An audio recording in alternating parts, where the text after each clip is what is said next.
Welcome to Pod Save America. I'm Jon Lovett, and guest hosting with me today is the massively popular streamer leftist dumbass himself. You just self-described. That's okay, sure, fair. I say himbo, but damn. Okay. Hasan Piker, welcome back. It's good to be back. Thank you for having me. After my conversation with Hasan, you'll hear my conversation with Seth Moulton. We talked about the Democratic Party. We talked about the controversy over his comments around trans athletes. Also on the feed right now, you can hear Dan's conversation with Jen O'Malley Dillon, Quentin Fulks, David Plouffe, and Stephanie Cutter about what went wrong in the Harris campaign. We're having a bunch of conversations about what we learned from the election, where we go from here, with a bunch of different voices, one of which is here today. People are mad that we talked to the Harris campaign. People are mad we're talking to you. People are mad, and that's okay. Yeah. But let's start with this. There's Big Tent. It's a big tent. It's a big tent. All right. Got Dick Cheney in it. It's got Dick Cheney in it. It's got Hasan Piker in it. Yeah. It's got Dan Osborne in it. It's got Seth Moulton in it. Yeah. Yeah. You know, tent shouldn't maybe feature Dick Cheney in it, but everybody else I can have a conversation with. Great. All right. Now, look, the main pastime on the left, other than being mad for the last few weeks, is everyone saying how right they were all along about Democrats being out of touch and bound to lose. Arrest me. Sorry. So I sat at this chair. Well, maybe not at this chair, but I had the offline interview with Jon. I think a month before the election, and a lot of the concerns that I brought up to him, it seemingly came across as somewhat prescient, where people went back to the footage, and I've been seeing comments that were rather positive about, okay, he said a lot of stuff there that was objectively correct, seeming. Yeah, I want to talk about one aspect of that, which is that you were saying, others were saying that, hey, like Trump going on Rogan, Trump going on Theo Von, like something is happening here. And we need to understand it. We need to address it. It's real. And I remember, like, my experience, it's like seared in my mind of Trump being on Joe Rogan because of how, like, my path of understanding it. Because what I saw first were a bunch of people taking clips and saying, wow, Rogan really didn't like Trump. Trump is a mess on this show. He comes across terribly. Rogan was like kind of giving Trump space to hang himself rhetorically. And then I watch it and I'm like, Trump did fucking great in this interview. Yeah, he's very telegenic. That's the thing that, like, a lot of people, I guess, refuse to factor in for some weird reason, is that, yeah, he definitely rambles on. He likes to call it the weave. And even Joe Rogan made fun of him for that a little bit in the process. But, like, there is something to be said about a relatively telegenic person who is able to portray himself as, I like to call it, honestly dishonest, where, like, everybody knows he's a bit of a scumbag, but he's your scumbag. And he's able to get that across to a lot of people. And I don't think that there is really anyone with that level of television presence on the Democratic Party front. I think, like, the most skilled orator in the Democratic Party's ranks in the last couple of decades was obviously Barack Obama, and outside of that, I think like in a lot of instances, purely from an optics point of view, Democrats track as like technocratic, elitist, too serious about everything that they talk about. And there's certainly a lot of that on the Republican Party side as well. And we've seen failed initiatives from establishment Republicans that tried to recreate the Trump phenomenon with the likes of Ron DeSantis, and that was a massive failure. But ultimately, I think this goes beyond podcasts. This is something that I've been talking about quite frequently. I know the podcast thing is like the most, like that's the one that got everyone's attention. But I said this on CNN last night that you can't really podcast your way out of this problem. Like having, there was that one tweet saying like, oh, we just have 100 Pod Save Americas, but they all have to look like Hasan. Like that's not how this works. Oh, you think that one tweet might have been wrong? But the like I guess So I agree with that. It became the couple, the kind of like, I don't know, like just have had this devastating loss to Trump, and everybody's looking for these sort of little explanations that all feel like they just feel silly. Like, oh, we need a Joe Rogan of the left, and even saying like I don't even want to talk about how stupid that is anymore, because even that has become stupid. But I do agree that like people are like, oh well, she should have gone on Rogan. All right, yeah, sure. I think so too. That would not have changed the outcome of this election. There's a larger problem to what you're getting at, which is like, why don't we have figures and where like we think they would do great on that show?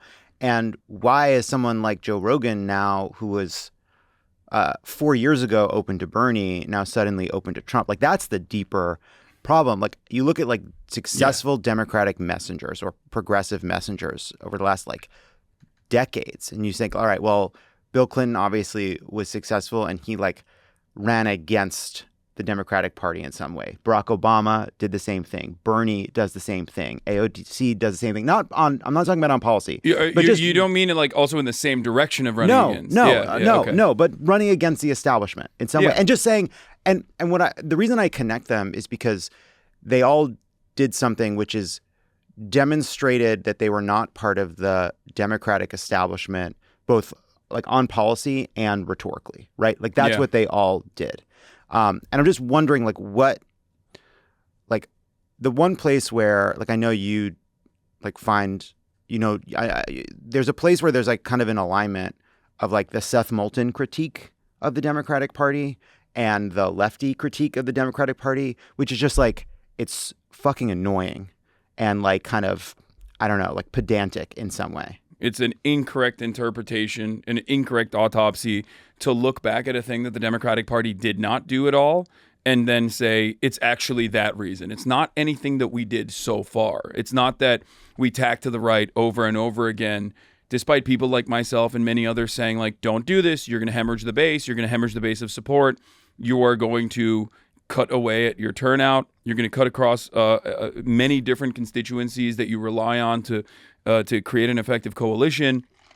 And it's a very dangerous gamble to assume that you can decouple a lot of these people in the suburbs, a lot of like white women specifically, away from the Republican Party and vote for you instead. I know that they're high propensity voters, but it doesn't matter. There's still plenty of low propensity voters that you have to rely on to win. And that's precisely what the Democratic Party did. They hyper-focused on these key constituencies, despite the fact that polls were seemingly deadlocked after $30 million of ad spend in key suburbs, right? Like it showed, at least I said this time and time again, it showed someone from the outside looking in that the message was not working. And you can have the best ground game possible. You can have, hundreds of thousands of people all across the country door knocking. But if the top-down message that you're communicating is not resonating with people, then you're not going to be able to win an election. You're not going to have the effective turnout necessary to win this election. And that is precisely what happened. Now, does that mean that Trump's messaging was good? Of course not. It wasn't. It was actually pretty bad. And I would even go so far as to say the anti-trans ads were actually a distraction and not good.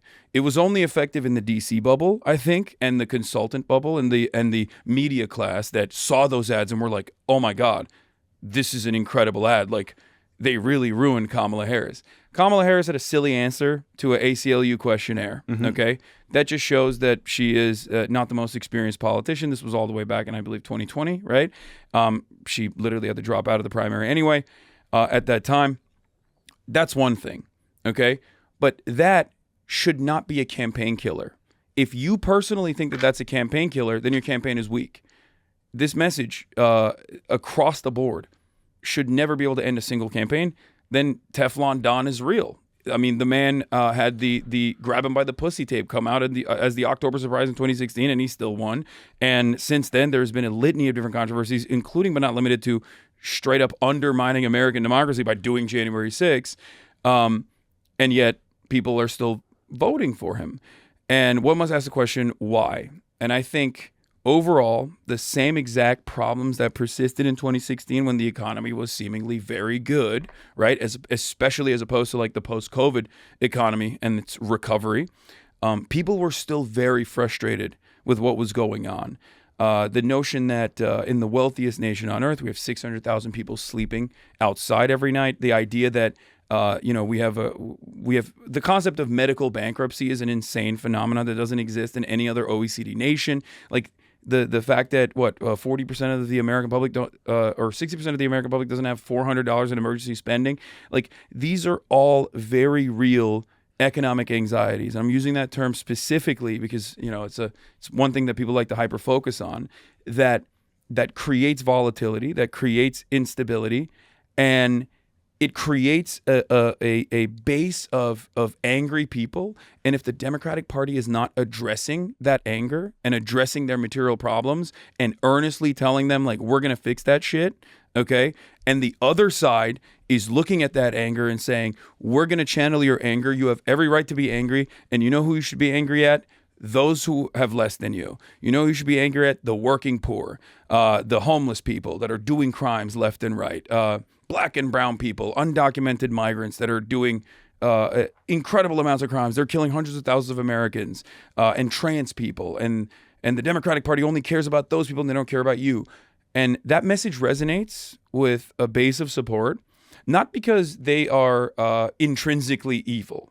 That message resonates with a base of support because they're angry, and one of the two major parties is not even remotely interested in addressing that anger and trying to tell them what the solution to that anger actually is and what the real problem is.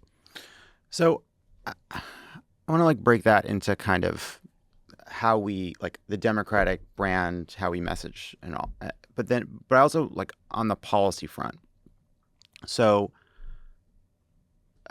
Joe Biden wins. He tries to kind of build consensus with Bernie. He brings in AOC. He goes to the left on antitrust. He does the Inflation Reduction Act. He does a post-COVID relief bill. He cancels as much debt as he can legally, even though the court is trying to stop him. Mm-hmm. Before the last year, what my view of this is Joe Biden, this consensus Democrat, right? Actually to the right of the consensus for most of his career, kind of somebody that had to be kind of pulled to where the party was going, did something extraordinary, which is he adapted, he changed, he governed in a much more progressive way than I think probably than I expected. I hope that you expected. Oh, absolutely. And it seems as though whether it's because people didn't feel it or people didn't believe it, or the way Democrats talk about policy is ineffective, it didn't seem to matter in terms of how people viewed the Democratic response to the economy, right? They were so angry about inflation. They were angry about a bunch of other issues, and it really didn't matter what Joe Biden said or what Kamala Harris said. They were held responsible. And I'm just wondering how you explain that, right? It seems as though Joe Biden tried to listen to this exact critique, mm-hmm. and it didn't matter. So yes and no. I do agree. There are plenty of things that Joe Biden did, like beefing up the NLRB and letting the FTC rain hell upon mm-hmm. these monopolies. There's two issues there, though. One is, I think, something that you will agree with as well, that the Democrats don't campaign year-round in the same way that Republicans do on key issues, and they do have a massive communication problem. That could potentially be solved by having a more robust ecosystem and more collaboration with even the likes of yourself and maybe even someone like myself as well. And they need to always be on. They need to always be counter-messaging against the anti-immigration sentiment. I went back and looked at my commentary from February of 2021 when the story of the Customs and Border Patrol Haitian migrants getting whipped by horseback Customs and Border Patrol people, officers was in the news. And I remember talking about how the Republicans are going to keep hitting the immigrants are doing crime note over and over again because that's the one thing that they have. And it's built around a complete falsehood that undocumented migrants are responsible for incredible amounts of crime. It's not correct. There is no data to suggest this. The data actually shows the exact opposite. Undocumented migrants are your neighbors. They contribute to the economy in very meaningful ways, and they very rarely take anything in return. Why is the Democratic Party not pushing this counter narrative. And they never did. Instead of pushing that counter narrative, which is based in truth, and talk about how undocumented migrants are responsible for less crime per capita than natural-born U.S. citizens are, or that fentanyl being trafficked across the U.S. borders are actually not coming in the knapsack of a otherwise law-abiding abuela, but instead it's coming from regular points of entry trafficked by American citizens. 90% of the people that are being apprehended for chemical compounds necessary for fentanyl or direct drugs that they're trafficking across the border are American citizens. Like, this does not track with the narrative that people believe, because the narrative is dominated by the right on this issue. They should have been counter messaging against that, and they should have been putting bills forward in defense of the moves that, for example, Governor Greg Abbott was engaging in Ron DeSantis. I said this even back then, that this is actually a fantastic opportunity for the federal government to show that there is a more tolerant approach, that one, they should have immediately pursued Governor Greg Abbott legally and arrested him for human trafficking and tried to prosecute him for human trafficking. I don't care if it's a constitutional crisis or not. All of this stuff was insanely messed up, and the federal government dropped the ball. I think the Biden administration dropped the ball by not adding additional funds immediately, sending additional funds immediately to places like Chicago and New York, and to figure out a better way to transition a lot of these people and integrate them into the American labor force. And instead, they just got stuck in this like legal limbo for no reason. So why is it that, okay, so Republicans say they sort of lay all these problems at the feet of undocumented immigrants. They say they're responsible for crime. Yeah. No, they're not. But there are obviously undocumented people. They're people, and some are committing terrible crimes, which they then exploit. But for the most part, these are people that not only are committing crimes at a low rate, but actually are unable to go to the police when they're victims of crime, whether that's a domestic violence, they can't go to the police, or whether that's just sort of the quotidian mayhem of living in America, or a boss taking advantage of you. They can't go to the police, right? Yeah. Then they say, oh, well, they don't pay taxes. Actually, that's not true. They pay into Medicare, they pay into Social Security, and they don't get the benefits of it back. And then they say, well, they're driving up the cost of housing. I do not believe that undocumented people are the reason a house costs $450,000 where it used to cost $350,000. Yeah, I didn't realize they were executives at BlackRock. The Guatemalan migrants are mass purchasing houses and making sure that everyone's a permanent renter. That's the point, though. But it's not a trans person that's your landlord. It's not an undocumented immigrant that's your landlord that's raising the cost of rent. It's not, your manager is not an undocumented immigrant. There are two big problems, though. One is there are a lot of people saying this, and it doesn't break through because there is this right-wing media system that puts out this one story. And the second problem is, like, Democrats really don't have trust on this issue with the people that they're trying to persuade to see it our way, which I think goes to the point you made before, right? Which is, why is it that Donald Trump can meander around the country rambling, committing what in any other era would be, if not like campaign ending, like campaign harming, ridiculous statements, gaffes, sure, that he can basically be in like a strategic mess, but Kamala Harris has to hit every point exactly right. If she says the wrong thing on The View, or there's a bad interview from 2020, those things can be campaign ending. And I think, to your point, it goes to something deeper, a kind of a lack of a like kind of, I don't know, core vision or motivating mission for the current Democratic Party. Yeah, something that is an understandable, easy to communicate, simple policy that you can put your campaign around. So we agree on the messaging front a little bit, at least, or the asymmetry of how much right-wing media dominates the ecosystem, the media ecosystem in general, all the way from independent outlets down to traditional media, where, as far as I understand it, 73% now, I think, of all news watchers are watching Fox News. 73%. That's an insane percentage. That's an insane number, right? So outside of that, though, I think here is the disagreement that we will have. That while Joe Biden did a bunch of stuff that I agree was positive, it was simply not enough. And that was something that I was always very critical on as well. If you see a homeless person and you chuck them 2 pennies and they're sitting on the corner of the street, like, yeah, technically their material wealth improved by a decent percentage, but he's still going to be mad at you because you just gave him 2 pennies. Why doesn't the homeless person understand that their situation is much better? That is not an effective way to communicate to Americans that, like, no, you don't understand. Inflation is actually under control, that the economy is rebounding, even if it's objective truth, because most Americans don't understand what inflation is, and they don't understand that prices are not going to go down in that circumstance. And besides that, and I factor this is not just the vibe session communications, but I'm also talking about specifically like even the IRA or many of these other like parts of the legislative agenda that Biden put forth that was more progressive than I expected, more progressive than even the Obama administration in many respects.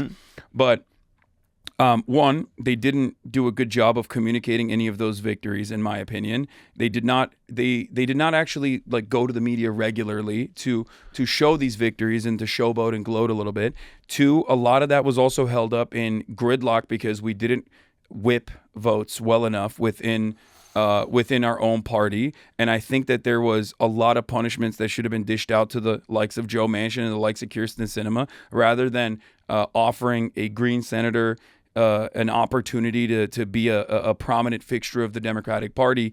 I think that a lot more punishments should have been issued towards these people that use the moment in the spotlight to specifically play the role of a rotating villain in the Democratic Party, which has happened time and time again, all the way from Joe Lieberman to the Maggie Hassans of the world, the Kyrsten Sinemas, the Joe Manchins of the world, and the problem solvers caucuses within Congress in general. These guys need to get whipped into shape. I just I wish I believed that. I just wish I believed that. But think about it. But I just I don't know how much more you could have gotten out of Joe Manchin or Kyrsten Sinema. Like, Joe Manchin basically was telegraphing the whole time, like I'll walk away. And Joe Biden kept him in the tent. That got judges through. That got the Inflation Reduction Act through. I do not believe, I think we agree on a lot. I just don't believe that there is a version of the Joe Biden presidency that could have been more successful on legislative policy. I don't see that. You're not going to appreciate what I'm about to say then. Hit me.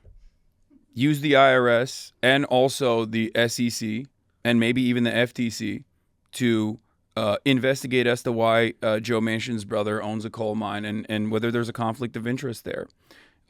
Investigate why Joe Manchin's daughter is selling pharmaceutical products to the state of West Virginia when Joe Manchin is directly at odds with any sort of bill that passes that would lower the cost of pharmaceuticals. So you want the president yes. to politicize these agencies yes. and use them to go after people? Because you want to know why? Tell me why. Tell me why.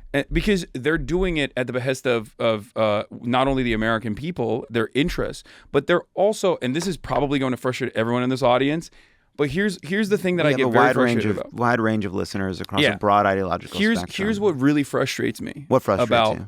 The way the Democratic Party operates. They love norms. They love institutions. They love civility. They care about bipartisanship for the sake of bipartisanship, as though that is something that some do, some don't. Yeah, sure.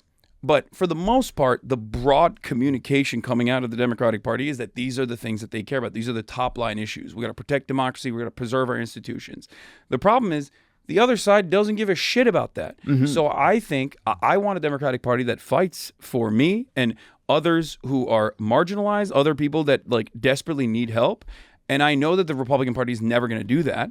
I'm not one of those guys who's like, oh, well, at least the Republicans are kind of listening to what I have to say or are communicating, channeling the anger that I feel. I don't care. They're charlatans. They're significantly worse than the Democratic Party. I don't like the Democratic Party for their closeness to the Republican Party. I want them to be a party that actually fights for the working class, for all Americans unconditionally, regardless of ideology. And you can't do that through bipartisanship with an otherwise hostile entity that is the Republican Party. And I think there is a lot of hypocrisy there, and and hypocrisy that people can see. Hypocrisy is the easiest thing that they can understand. You can't say that these guys are fascists, these guys are racist for 8 years for wanting to build a wall, and then turn around and straight up tell Anderson Cooper in that town hall, well, maybe the wall is a good idea, and I want to build it myself. I'm going to be the border czar. I'm going to be the border party. You can't do that. Americans look at that and go, so you're admitting that you were just lying for the past 8 years. Well, it's like, again, though, it's like, I think actually, like, you look at somebody like Dan Osborne, right, who ran so far ahead of the Democratic Party, ran as this economic populist, but one of the things he had to do to get there was kind of be tough on immigration. And actually, like, I think part of it goes back to, like, if people felt like they knew, like, in their bones, like Bernie Sanders being, to me, like the signal example, like, you know what Bernie's about. You know what he's for. You know what motivates him. You know what he cares about. Same thing for Trump. You know when there are issues he doesn't give a fuck about, and there's issues he really, really cares about. Immigration is one. Trade, right? Like, you know, the things that, like, that have been anti-crime, whatever. That there are things that have been in Donald Trump's, like, kind of brain slowly losing plasticity, that are, like, kind of solid in there. Mm-hmm. And for Bernie, you know, like, we know why he's in politics, and that gives a politician the space to kind of challenge orthodoxies in the party, or kind of run counter to it, to signal to the people you need to signal to. Now, like, you know, you say, oh, you can't call them fascist and then also work with them. Like, yeah, but at the same time, it's like, I just don't know what to do with this nuance. Joe Biden, like, I am glad Joe Biden did the Inflation Reduction Act and an infrastructure bill and a gun bill and the CHIPS Act, and a bunch of other stuff. I'm glad he was able to do all of those things. Mm-hmm. I'm glad that he was able to use his kind of, like, moderate brand, whatever, to kind of bring people in and get some stuff done. Like, I don't think the country is better off if he didn't do those things. So, like, you describe it as hypocrisy. Like, it's compromise. Like, politics requires compromise. The Republican Party rarely ever compromises. They're uncompromising. You only have to beat them. But that's not true, though, right? Like, I agree with that on Trump, but that's just not true. Like, they did compromise, right? There are plenty of people on the Republican side that were furious at Republican senators for going along with some of these Biden bills, right? Like, those are people that did compromise. Yeah, there is a million examples, however, of Republicans that are obstructionists that I'm sure you also love presenting, that go back to their town halls and lie about all the money that they brought back home from the bills that they voted against.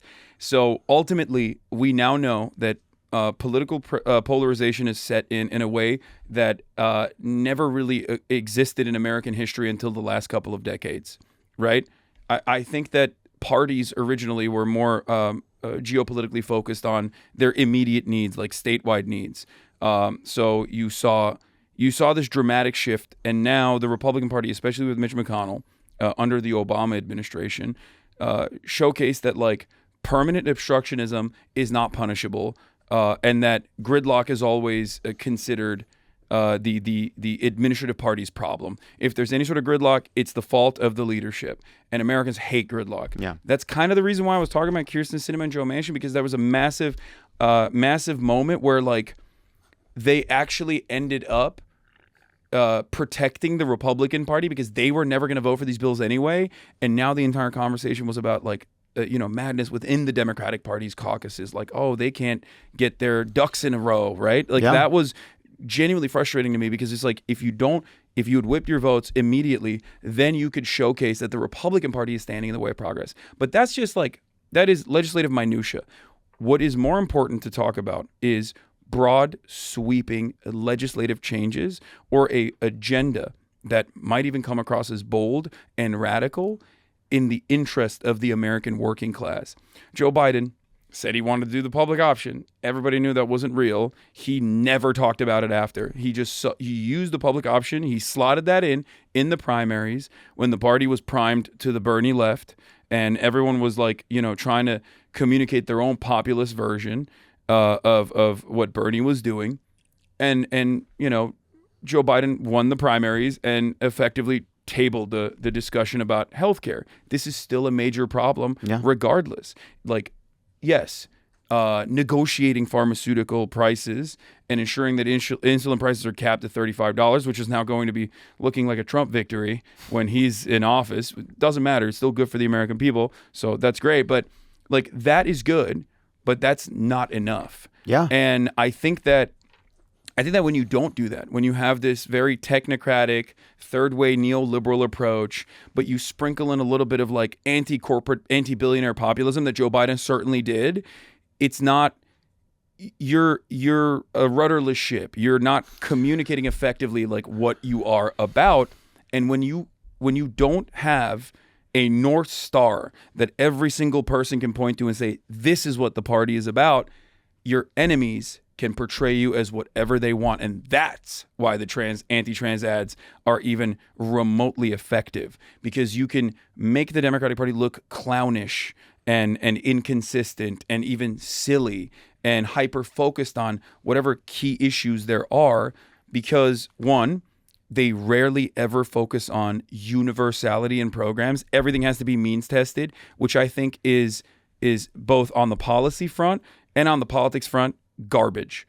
Focus on universal programs, because that way you can cut across every single group and you can disproportionately target marginalized populations, black populations, brown populations, and trans people. These people do not exist in a vacuum. They're not magical, mystical beings that are not experiencing the shocks of the market, or they still have to pay rent. They still need workplace protections. They still need, they still need the cost of medicine to go down, right? So universal programs capture the attention of all Americans, including this majority white, angry population that is finding themselves in the throes of the Republican reactionary movement. And so they need to do that. And if they don't do that, then the subtle populism of the right is always going to be the only game in town, and they're going to be able to present themselves as anti-establishment while they have billionaires parading around all the campaign stops, like Elon Musk trying to do that X logo every time he jumps, like a child. God, I hate Elon Musk. That is the trick, though, man. They're like, it does speak to like just how far, like, one place where, so if you listen to the Harris campaign's advisors talking to Dan Pfeiffer, I know you did, and you had your problems with it. But one place where they agreed is that, like, hey, like, everyone's saying, oh, this trans ad, like, it actually might not have been their most effective ad. And they were trying to, and what Quentin Fulks said was that, like, they were actually really trying to target it to get at black men. And it looks like maybe that didn't work, right? Like that's sort of, we'll see, like, we're going to get more data, but like the point that the ad makes is just that, like, Democrats are weird, Democrats are strange, right? And like they use trans people as a cudgel to do that. But like, to the larger point, you have billionaires, just literally the wealthiest man in the world. The top seven donors this election cycle all donated to the Republican Party. And they were donating like $100 million, $200 million. Like, it was crazy. How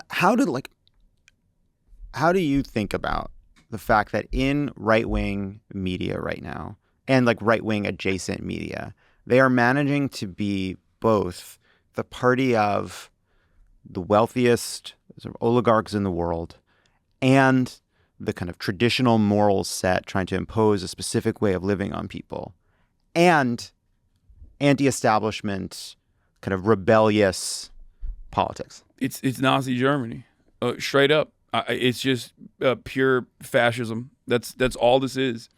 It worked. It worked 100 years ago, and it's seemingly working right now. And it's not just the United States of America. It's all across Western Europe. The only country that bucked the trend of the incumbency disadvantage seemingly was Mexico. Mm-hmm. One must ask the question why an old doddering man who was still, relatively telegenic, even though he believed in wood elves, duendes, was able to get a tremendous amount of popularity and then become the transition candidate that actually passed the torch to a younger woman, Claudia Sheinbaum. I'm, of course, talking about Mexico. I'm talking about AMLO. is the old man. Claudia Sheinbaum was his spiritual and ideological successor in the Morena Party. Why did that happen? Why was AMLO so popular? And why is Claudia Sheinbaum also incredibly popular? Why did Claudia Sheinbaum win the election with even larger margins of victory than AMLO did? It's because they expanded the welfare state, they increased minimum wage, and they made a whole bunch of decisions that genuinely improved the material conditions of a lot of people in Mexico. And that's something that people will never forget. We talked about the black vote for a second. As far as voter patterns goes, older black populations, like older black voters as a voting bloc, is a more reliable voting bloc for the Democratic Party than younger black voters are. One must ask the question, why? That is because people remember the last time the Democratic Party did something for black people, did something bold, expended social and political capital for black people.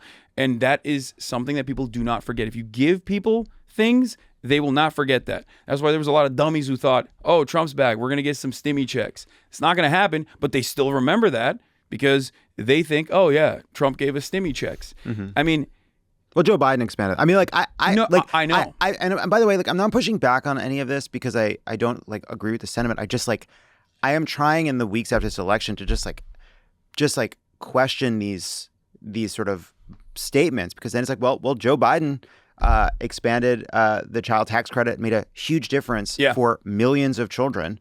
No, absolutely. The expansion of the child tax credit was fantastic, but it didn't continue. It was so successful and it didn't continue. Do you think American people know why that happened? I don't. Who's at fault if American people don't know why that happened? I think some of it is Democrats, some of it is the mainstream media, some of it is the right-wing media, and some of it, by the way, is the left. It is the media of the left, right? The first couple years, there's been so many moments where, my great frustration, I think, in the way politics is talked about is often people do not want to do the work of figuring out who's actually responsible. Right? Like, Republicans will shut down the government, and mainstream sources will say Washington gridlock continues, right? Or Joe Biden will be stymied in some way, or Barack Obama will be stymied. Why didn't Barack Obama do this? Why didn't Barack Obama do that when he had a majority, right? He said, well, because it's actually, you know what? In the Senate, having 49 votes to get rid of the filibuster and having 50 votes to get rid of the filibuster is a difference between doing a ton of shit and not being able to do anything. That's not the fault of 49 people. That's the result of one person. Yeah. Can I bring up something really quick? This conversation that you and I are having, have you ever heard a Republican have this conversation? Well, what do you mean? Like Republicans don't talk this way? Have you ever heard a Republican go, sorry, we couldn't get this done because we simply did not have the votes? Is that ever a real significant front-facing public conversation that the Republicans have? I mean, I feel like you want the answer to be no, but I do think the answer is yes. I can't recall a time. Maybe no. I'm asking you. No, I think on their side, they have over the last decade slowly but surely gotten rid of the people who are pointing out the actual things that stand in their way, right? They went after Kevin McCarthy. Better. They went at and sometimes that works. Sometimes that leaves them pretty well stuck. I mean, Donald Trump was president for 4 years. He wanted to repeal the Affordable Care Act. He didn't have the votes, right? There was a big conversation about why he didn't have the votes. That there have been the Republican base furious with spending bills that were passed, right? What did Donald Trump do after when John McCain struck down the Affordable Care Act? What did he do? He took out the individual mandate regardless. He did. Well, he did what the same thing a Democratic president would do. Do as much as you can legislatively, and when it fails, use your executive power, which is what Biden has done on student loans and a bunch of other issues. Yeah. So my point is, he still got the most significant aspect of his, agenda across, and in the process, he utilized the bully pulpit to laser John McCain nonstop and effectively bully John McCain in a way that I've never seen a Democratic president turn around and communicate about Joe Biden. I'll hear it about the left, about how they're naysayers, how they're spoilers. I never hear it about conservative Democrats.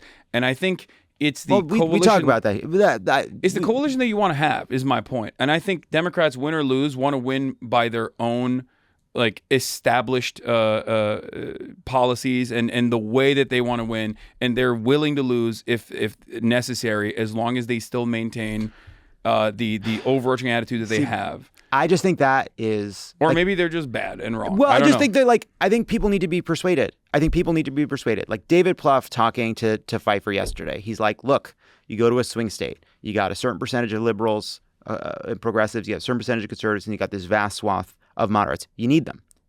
Now, I think where you're right is like there is something about a Democratic establishment figures that feel more comfortable with a Liz Cheney sitting at the table than with a leftist sitting at the table. It's gross. And that the disagreements with Liz Cheney are more kind of are acceptable, and the disagreements to the left are less acceptable. But one must ask the question, why is that acceptable? Liz Cheney is anti-LGBT. Liz Cheney is anti-abortion. Liz Cheney is anti-Democratic Party. Liz Cheney is the daughter of a rabid, warmongering, terrorist sociopath, Dick Cheney. And yet there are Democrats who are more comfortable with her than people who also would totally be on board with the Democratic Party, but I don't know, have maybe sometimes identical opinions of Liz Cheney on even LGBT issues. Like Joe Rogan is a great example of this. Yeah. The Democratic Party has consistently utilized and weaponized in the most cynical ways possible identity politics. And I say this as someone who is infinitely more progressive than the average Democrat on these issues. They just use it. They use it against Bernie. They use it against every single person. And now they're dropping it themselves. That makes every Democrat look like a silly fool. That makes it does. In the eyes of Americans, they go, you called us racist, you called us transphobic, you called us crazy, and now you're saying, okay, my bad, we got to drop this woke shit. Like, of course people are going to go, all right, I guess like I'm primed into now believing the Republicans. Like you're pushing your base towards being more open-minded to right-wing policies. That's the only thing you're doing. And that's how that's the only thing you're doing when you don't actually claw back a lot of the things that the former Republican administration engages in. Like Democrats are very good at, trying to fix the deficit. They're the only real deficit hawks, right?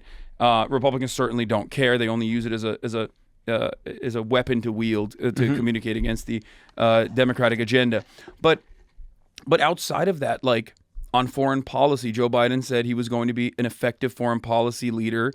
He did NATO. He kept talking about, NATO Jack, AUKUS, as though that was going to be. He loved talking about it. Like I've never been more like nervous in politics, like other than the day before an election, than when Joe Biden was still in the race and he did that press conference. And he talked about AUKUS. It's like no one knows what the fuck AUKUS is. Yeah. Okay, that's a deep cut. That is a deep cut. But like Joe Biden was like, I'm the adult in the room, Jack. I'm going to bring back America into the global stage.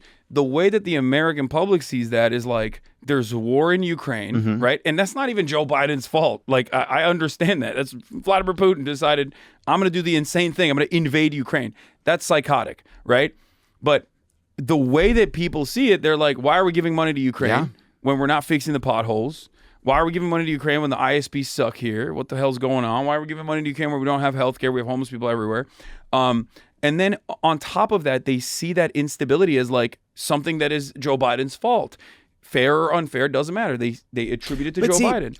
Same thing with Israel, Palestine. They look to what is going on and they're like, this is insane. Like why Biden will come out and say, or used to come out and say, we're going to do a two-state solution. Benjamin Netanyahu the next day would be like, fuck the two-state. What do you mean? How about no state? Literally the next day. And Biden kept trying to do this thing where he was like finger wagging, where he's like, I'm going to give him a heart to heart, real man to man. for a lot of Americans, they saw that as like, you're weak, you're old, you're weak, Yeah. you're feeble, and you're getting dog walked by an American ally in a very public and very embarrassing way. And there's a metric ton of violence that's happening on top of that. Like, he ironically destroyed the goodwill that a lot of people had coming into his administration with the last, I guess, like post Afghanistan withdrawal. Yeah. Everything was bad after that with respect to Joe Biden's foreign policy. It also just like it's also tied to. I still defend the Afghan withdrawal, by the way, and I think the Democrats also dropped the ball on that too, because they should have stood 10 toes down and said that was the right thing to do. We exhibited political courage. And for the record, Republicans tried to do the 13 of our best soldiers died in Afghanistan thing over and over again. The cynical thing that they tried to do. Republicans are shameless. Democrats are less so.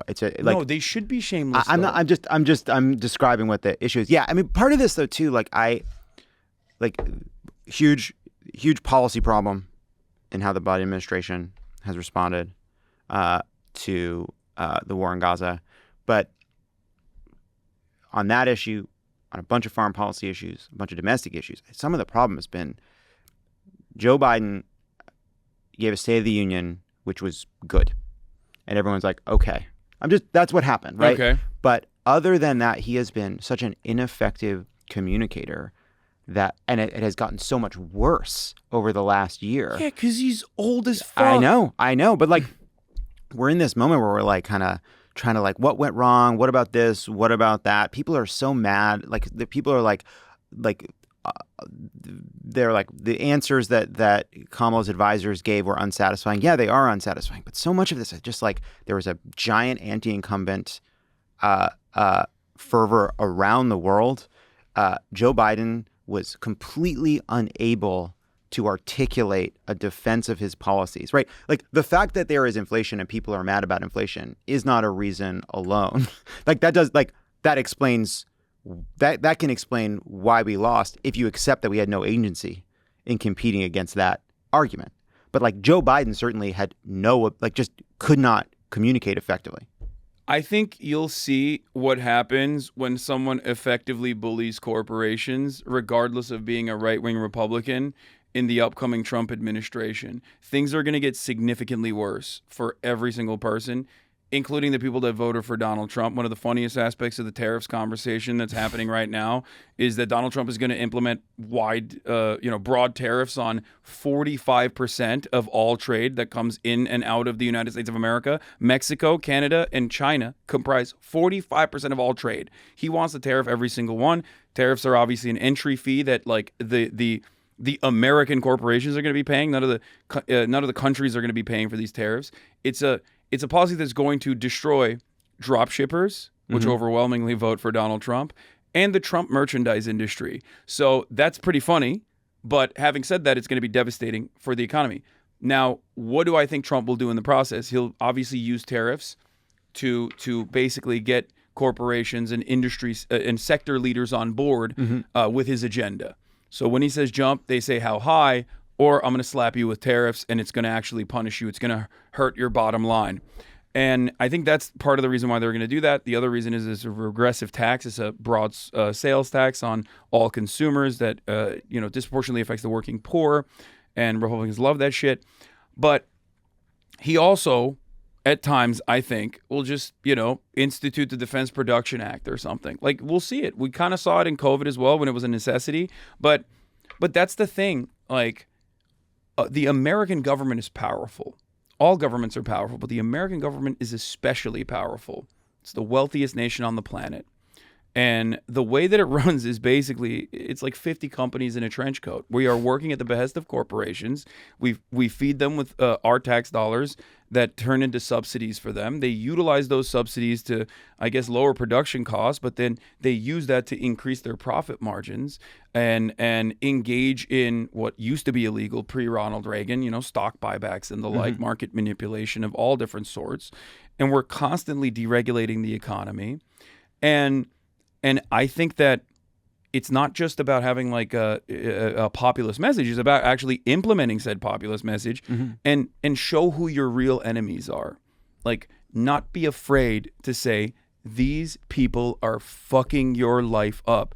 And if you are truly the pro-working class party, as the Democrats want to be, as they claim they were historically, right? And there were certainly times when they were, then you have to say these corporations and the wealthy that have given us money, as well as the Republican Party, and always have been hedging their bets, are the real reason why you're feeling this economic anxiety, the real reason why you feel hopeless, that you will never be able to own a home, that you'll never be able to retire.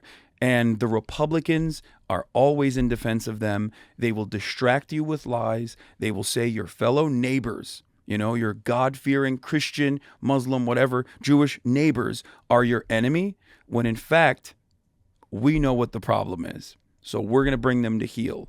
This kind of messaging is terrifying, obviously, for many different reasons, and it will never happen within the Democratic Party. But in the absence of that, I don't think that's true. Why? We'll see.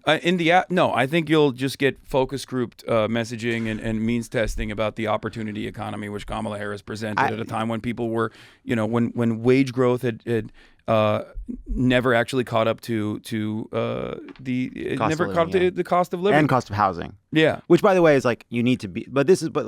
Oh, you need to deflate housing. That's you need to build vast amounts of housing. Yeah. The federal jobs program. Get these fucking incels to work.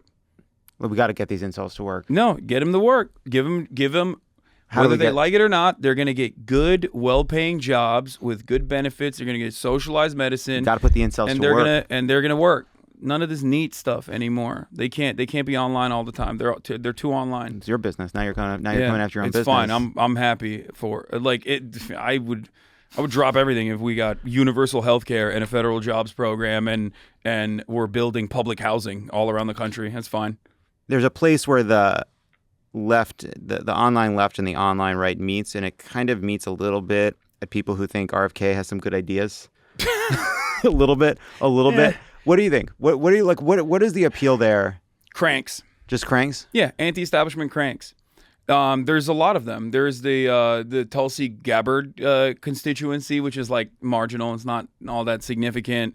But yeah, I think that the online left is not as robust a media ecosystem as like people think it is in general. And besides that, they don't have any sort of like political motion regardless, right? I have disagreements with the closest Congress members that are ideologically as closely aligned with myself as possible, but I still have many disagreements with them. And outside of that, I think like these guys that like RFK Jr. because they think he's going to make America healthy again.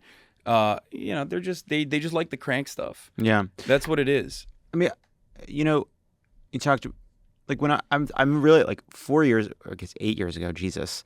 I remember after Trump won the first time, what I was feeling at the time, which I'm still feeling now, is that like the two challenges, right, is that like at a moment where someone like Trump is ascendant, like how do you keep this big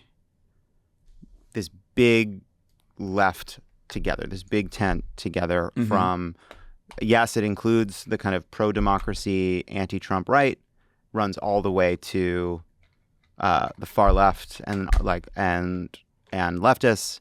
How do you keep that big group of people together? And I do think like you're right. Like there is just in part because there's just so much money behind it. Like the online right is, I think it's bigger and more influential, but it also knows how to get on board, right? Like it knows, like it fights, it has disagreements, it pushes, but then it knows like for our ends, for our goals, we all need to get behind, whether it's Trump or in previous elections, it was getting behind like Romney-like figures, McCain-like, like they get behind those figures.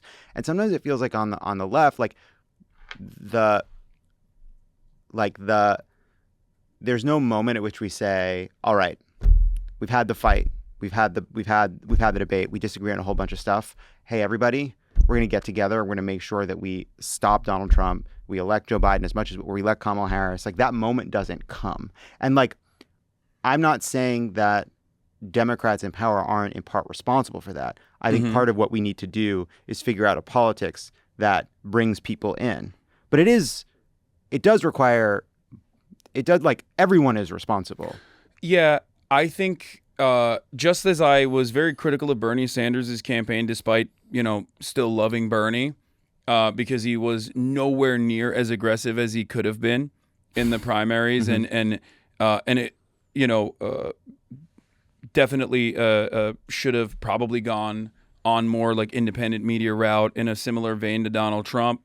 I am still, because I blame the fault on Bernie's campaign strategies in the primaries, despite recognizing the structural hurdles of like a left-wing populace coming out of a Democratic Party primary where it's like the laser-focused audience that goes out and votes at those things, or like the MSNBC watcher base that is like objectively terrified of someone like that because people are saying he's going to, start executing wealthy people. It's still his fault. And it's still the campaign's fault in this regard as well. And that's why I brought forward the point that, like, you can have $1.5 billion, right? You can have ground game. None of that matters if the message is not actually addressing the real issues that Americans are facing. And the reason why I think the Republicans can, go out and vote for the Republican Party and don't usually sit it out, I guess, and instead are able to say, suck it up and say, yeah, we're still going to vote for Donald Trump, is because there are single issue voters out there, and Trump, they know that Trump is going to protect it. People that like guns are going to be like, I like my guns. I want my guns to be protected. I want to be able to marry my gun. I want to be able to have sex with my gun. I know Donald Trump is going to be the guy that lets that happen. And I know the Democrats are going to, shun me for wanting to have sex with my gun. So that guy's going to go and vote for Trump regardless, right? On the other side, though, if your top line communication and your major policy prescriptions are like, we have to preserve these institutions, we have to preserve civility, and we have to preserve democracy at a time when Americans are like, I don't give a fuck about democracy, just lower the price of eggs, then there's no way that I could outflank the Democratic Party and get people to vote for Kamala Harris that, in a way that sticks, in a way that is going to be successful. No matter how much influence I wield. It's not, yeah, I'm not even just talking about, yes, take your point. Most people are just not voting. That's the problem. But the challenge, right, is that like, there are like these three, let's say you say there's these three kind of media ecosystems. There's the right-wing one, there's the kind of mainstream one, and there's the left one. The one on the right is built to attack Democrats. The one in the middle is built to attack Washington and politics, and the one on the left is built to attack Democrats.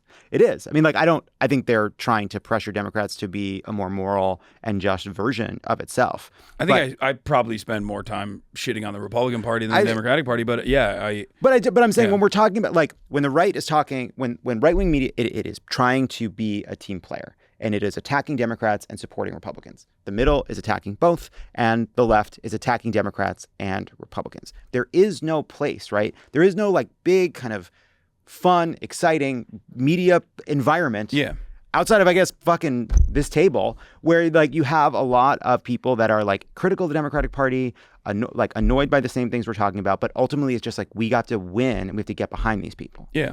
Well, but again, it is because for many people on the right-wing ecosystem, like, they have their toys, they have their treats, and the Republicans are giving them those toys and those treats, whereas the Democrats are offering what? No, I agree. That's like, where what I'm are like, they offering? Well, yeah, no, I know. We got to fucking figure it out. It doesn't matter to me. I'm rich. Okay. Like, I mean, I probably might go to prison if Project Esther gets kicked in, or if they denaturalize me or something. But hey, come on. I mean, who knows? We'll see. But you can, I mean, you can be rich abroad. That is true. What are you talking about? My point is, but I like being here. I like trying to solve some of the problems in America, at least. And then, and like, but food's overall, good, the point is not that I'm rich. The point is that the point I'm making is that, like, I care about my fellow Americans. I care about them, their lives getting better. They're improving their material conditions, and I recognize that if Democrats keep losing, then Republicans are going to keep ruining this country further. And I want the Democrats to win. I want to be the most regime-pilled propaganda minister you've ever seen. That's what I want for you. But I can't do that if the Democratic Party is not offering anything. I guess here's what I think that's all fair. I guess like where I'm like what I'm trying to see is like what is the path to the Democrats creating the kind of story that's backed by candidates, that's backed by message, that's backed by policy, that's backed by having the right enemies, telling that kind of story, right? And then in concert with that, like it is a kind of like we do need a kind of like virtuous circle where then more and more people in left media start to accept that the vehicle for changing this country for the better is the Democratic Party. If we were consistently critical, I mean, I can't speak for everybody else on the left. I don't know who you're talking about when you say this, but like I can speak to my friends that are over at Drop Site News, former Intercept guys like Jeremy Scahill and Ryan Grimm. I can speak to Majority Report that was way more in the tank for Kamala than I was, for sure. Like they were very openly more excited at the prospect of Kamala Harris. I was definitely a lot more depressed by no matter who wins, we're still cooked. Was my attitude, but like certainly understanding and recognizing that Donald Trump is going to be far worse than Kamala Harris, of course, and Chapo Trap House, right?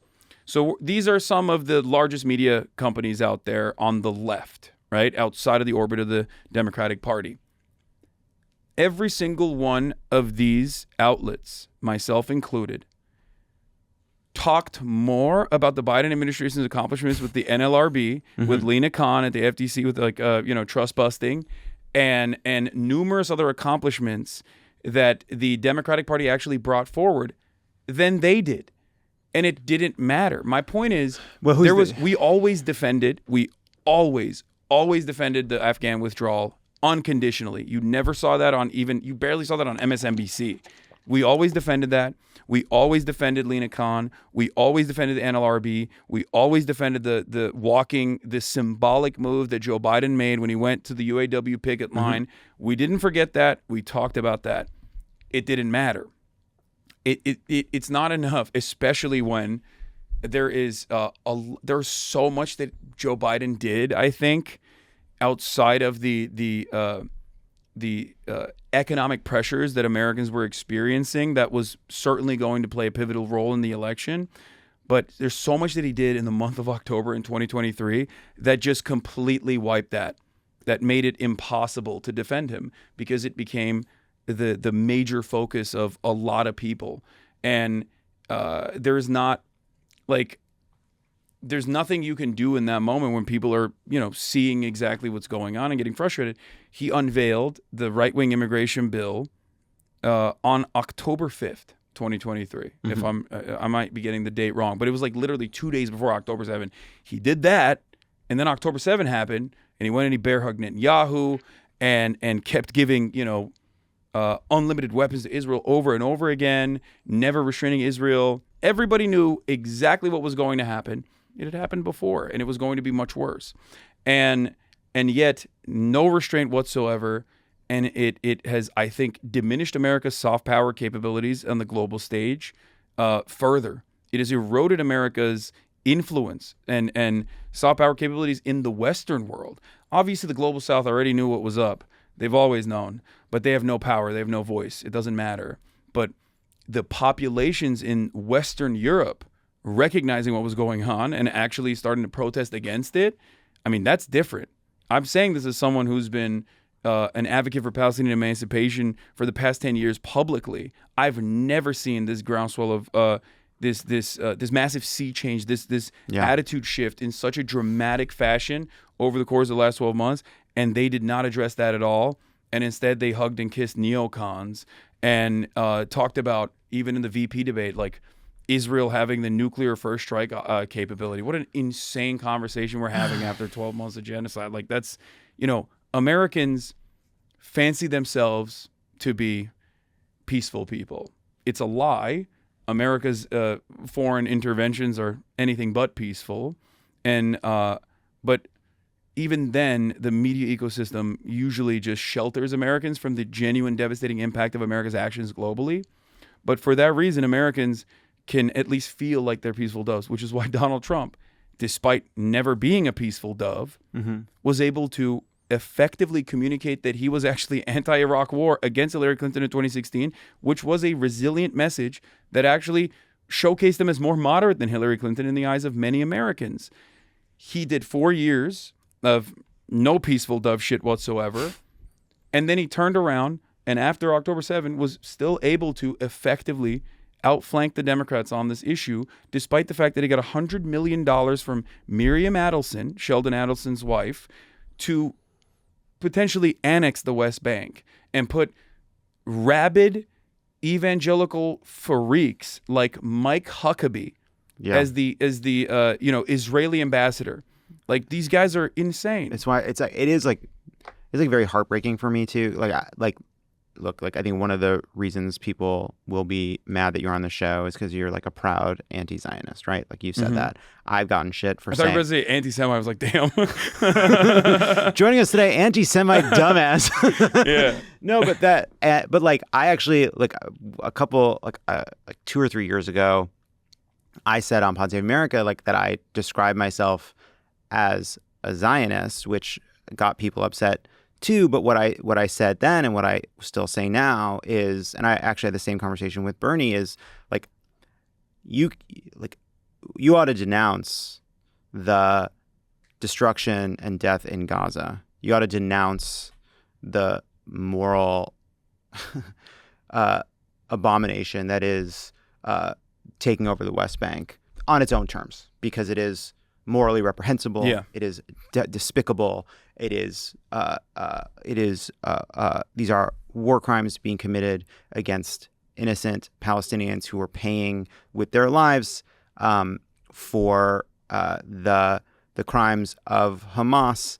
And like, you don't need to go further than that. What I'm saying is it is also terrible for Israel, and you don't need to care about that. No, I agree. No, I know. I do care about that. And like what Bernie said, I always appreciate what he has to say on this issue. What he said is that basically even Israel does not understand the way in which they're becoming an isolated pariah nation. And so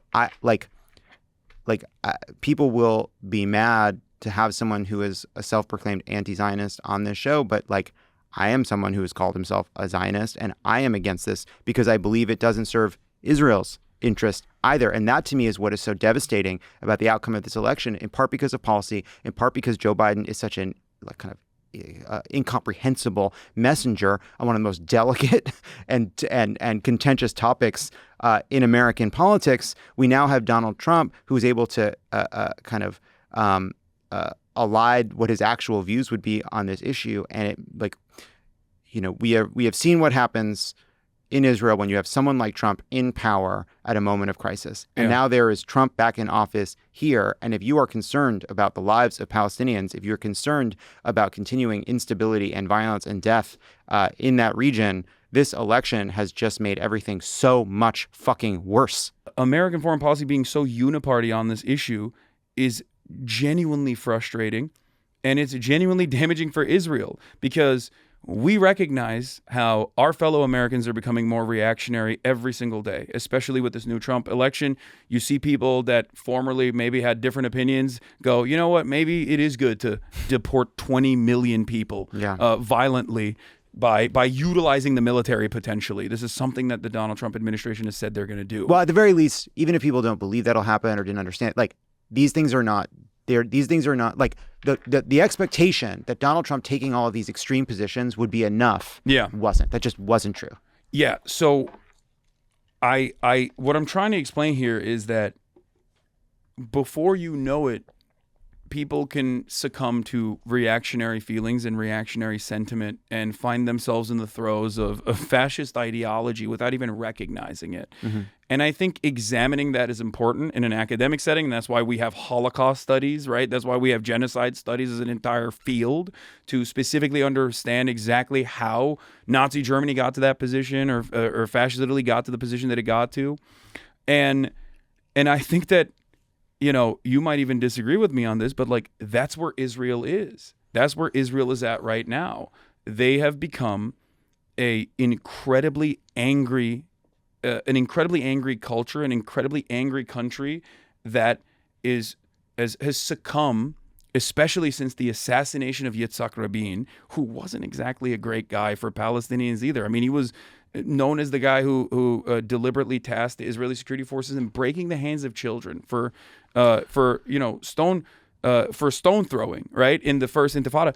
That guy was the off-ramp for peace negotiations with Palestinians, and they assassinated him. And his assassins and people who are backing his assassins, like Itamar Ben-Gvir, like Bezalel Smotrich, are now firmly a part of the Israeli establishment, the current governing Israeli coalition. government. Yeah, well, there are also hundreds of thousands of Israelis who have protested this government.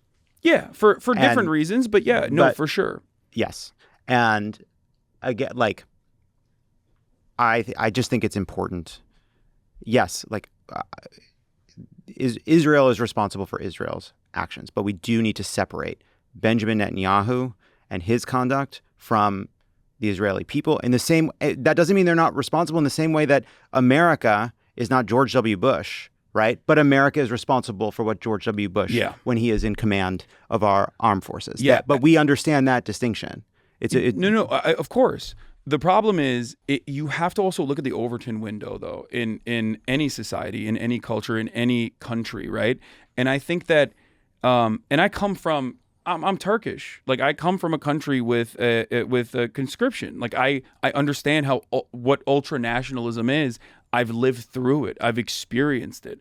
I know what it's like when Turkish people hear me say that the Armenian genocide is real, for example. That's a non-starter, right? That's you can't say that. What are you talking about? I learned in school that it wasn't real, right? I understand how a country can become more and more right-wing, where even the liberal position is still committed to the maintenance of an apartheid.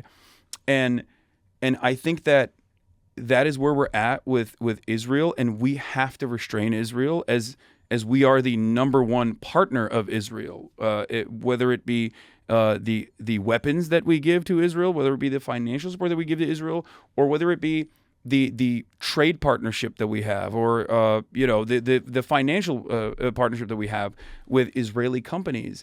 We have a lot of influence over what Israel does, and I think over the course of the last couple of decades, especially with Benjamin Netanyahu, Israel has become a more and more right-wing nation. Yes, it is a country that now views itself as being isolated and under siege, right? Yeah. All of this is, we have moved in the wrong direction in a bunch of, this has all gotten to be so kind of hopeless. Israel faces recrimination from around the world, feels isolated, feels like it needs to turn inward to protect itself, views itself as being it's going under the Rhodesia route. Attack. Well, it's the question right to me is how do you break that cycle? I agree it requires a ton of American pressure, but it also, I think, the turn, anti-Zionist fervor, to me, anti-Zionism itself is not a path to where we ultimately need to go, which is a peace and Palestinian self-determination, right? That's what I believe in. That's what I care about. That's where I want this. Israel as a country that no longer feels constantly under threat. Palestinians being able to live in peace and safety without being under occupation, in control of their own destiny. And to me, that, it's become a kind, that is a two-state solution. And anything that drives towards that, I think, is ultimately the direction we need to go. Right now, we're moving in the opposite direction, which is why this all feels so hopeless to me. Well, I mean, look, I used to be of that same mindset maybe a decade ago as well, where I resort to the likes of Avi Shleim on this, or Ilan Pape on this, in terms of my analysis of it. But the settlement operations in the so-called peace process that were, again, funded by America as well, and still funded to this day by the likes of Kufi, Christians United for Israel, which is the oftentimes not talked about part of this equation that is significant, and dare I say more significant than whatever Jewish Americans think about Israel. It's the right-wing evangelical Christians that are the number one funders of the settlement project. But it's also no consequences for the expansion of settlements. Yeah, well, that's and the use of settlement, what was once expanding settlements as part of a negotiation tactic towards what would ultimately have been a solution is now just a plan to take over the West Bank. Yeah, no, it's developing Bantustans, which they did. And my point is that has made it virtually impossible for a two-state solution to exist, which is why I think that like Israel already maintains sovereignty, and that as an apartheid state, what needs to happen is to abolish the apartheid, which is something that unfortunately many Israelis refuse to reckon with, at least right now, because that would mean 5 million Palestinians, and including the 2.5 million Palestinian citizens of Israel, would now constitute a demographic majority in this area, in this land that Israel enforces sovereignty over, and that is terrifying for its demographic destiny, its demographic goals in general. Well, just also okay, that's something to add. Like you can point, like it's also something that Israel is never going to assent to.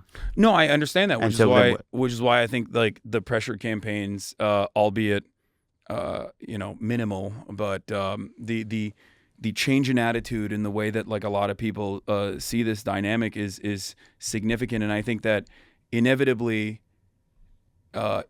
things will change, and we're seeing it right now. We're seeing it with the ICC decision. Like this is a truly unique moment. We're seeing it with the ICJ court case. We'll see where it goes, but I think that I understand why even members in the State Department that I would directly be at odds with in the way that we examine the world have from the start tried to say this can't happen, that we need to use the liberal Zionist off-ramp immediately. We need to just put Benny Gantz in charge or something. Like we need to just like single out Benjamin Netanyahu, say he's the bad guy, and then move in the direction where like a more manageable, more liberal person, a more moderate person can be left responsible and restrain Israel in some way in order to continue Israel being an unsinkable aircraft carrier in a resource-rich region, and they didn't even listen to that. Like the top of the administration just didn't even listen to that. Well, because Netanyahu is an obstacle to any kind of peace. I mean, this is we have been in moments in the recent past where Palestinians and Israelis were at the table and peace seemed within reach, right? And that seems very far away right now. We were, and that seems very far away right now. But to me, that still seems closer than a single state. And to me, there's that sort of a future of heading towards that is a future of a lot more chaos and violence and terror and horror. And so I come back to my view remains that like the future, that the only hope is some kind of a two-state solution. As far as that seems right now, people want to say otherwise, fine. But I think they're gonna annex the West Bank. I think that's what I think is gonna happen. But let's move. Trump's gonna let it happen. Like Trump. This is the thing. Like. And it's not even because Trump is like ideologically committed to the Zionist project in the way that like Joe Biden was. It's because Miriam Adelson gave him $100 million. That's it. Trump doesn't give a fuck. Yeah, he doesn't give a shit about anything. He's just like, these guys gave me money. I'm gonna listen to her, and that's it. And that was really funny because like that's what he's talked about in the anti-Semitism conference that he put together. If you recall, he was like, "I've done so much for you Jews. Why won't you vote for me?" That's what he kept saying. He's like, "If I lose, it's because of you Jews." I know. And it was insane because like in his mind, he thinks that's the only thing that American Jews care about. Like it's the dual loyalty trope, but you also can't do that trope in a woke way on mainstream media either. When you are, I'm not saying you're doing this. I'm just saying like you also can't do that in a more woke way when you're talking about Israel in as many liberal outlets do sometimes when they talk about like, well, you just want Israel to perish, I think, and you're probably anti-Semitic, and that it's just Israel has demographic concerns. It's like, okay, well that's. America has demographic concerns. America has white demographic concerns. That's not that's a non-starter for me. You know what I mean? I don't care. Yeah, I mean there is also a ton of anti-Semitism. Oh, absolutely. I know you don't. I know. Yeah, Like, I just making sure 100%. because yes, and Yeah, it's like, skyrocketing. and like that. But like again, like we got to move on from this. But like, it's just like you see it in our politics. You see it in politics around Israel. Like this kind of vicious circle of people feel under threat. They turn inward. They become less and less empathetic towards their neighbors. That leads them to be more and more isolated. And to me, it's like the question is not like I'm not even interested in like philosophical debates ideologically. It's like, how do you break that human cycle, right? And I think on our side, it starts with just a policy that that recognizes that even if that it is in Israel's interest to stop the violence and to stop the killing, and that moving towards something like the annexation of the West Bank or the permanent occupation of Gaza or whatever it may be is ultimately not in Israel's interest. I know that makes me sound like a neolib shill, but that is what I think. No, I understand where you're coming from. I don't disagree with you. I think that's why I was trying to bring it back to like American politics. And I don't think it's an accident that in the past 3 decades, every single Western capitalist nation firmly planted within the heart of empire, firmly within the comfortable bosom of American imperialism, has shifted dramatically to the right. And in that process, I think, or leading up to that, there was a lot of austerity, a lot of clawing back of social safety nets, a lot of privatization that took place that some people call the enshittification of the economy or the enshittification of everything. And in that process, I think people got more and more angry. And the only people that benefit from that anger are always going to be far-right figures that can point to people that are defenseless and people that are less powerful than you are. And they were able to successfully use the anger to redirect that towards nationalist sentiment, to redirect that towards racism, homophobia, bigotry of all different sorts. And that's why you're seeing the reform movement grow in the UK with Nigel Farage, who now has a higher approval rating than the very conservative Tory-adjacent Labour leadership with Keir Starmer. That's why you're seeing the AfD grow in momentum in Germany. That's why you're seeing Le Pen's party, win or also grow as well. Even if she goes to jail, her movement will not, go away. And in every single instance, you have centrist, moderate to like center right, neoliberal party leadership constantly trying to maintain the hegemonic status of neoliberalism and losing out to populist far-right messaging every step along the way. Because when material conditions worsen, okay, and you might look at the technological improvements and say, what do you mean material conditions are worsening? Like, I can order a Uber Eats and immediately have it at my doorstep. But like overall, the important things like educational attainment, healthcare, public transit. If we're talking about Europe, we don't even have that here in America. We can talk about it here too. You know, home ownership. These sorts of things are just getting worse and worse year over year, and it truly ruins people's lives, and it leaves them angry and confused. And right-wingers like Donald Trump or fascists like those in Europe, like Meloni's party in Italy as well, or Geert Wilders in the Netherlands, like these guys use that opportunity to say, you know why you're mad? Because Muslim refugees came in and they ruined your beautiful European culture. It's the challenge, right? Is that like things aren't getting worse on every metric. They're not. And if you were to look at the last, 50 years of American politics, and if you just showed people the economic data and you said, I want you to find on this chart where the United States elected a fascist dunce, you would not pick 2024. You might pick 2008. You might pick 1992. You might pick after the stagflation of the 70s. There are a bunch of times you might say, well, that must have, if it's someplace here, it must have been then. And so I do think we have to. I think housing is a big part of it. I think people being furious that life didn't seem to come. Like, people are, I think, traumatized by the pandemic in ways we're still kind of, it's hard to see and hard to find in polling, right? I think there's like a deep anger about like, hey, wait, things never got back to normal. I don't feel normal. Costs didn't come back down. Life seems worse in measurable and immeasurable ways.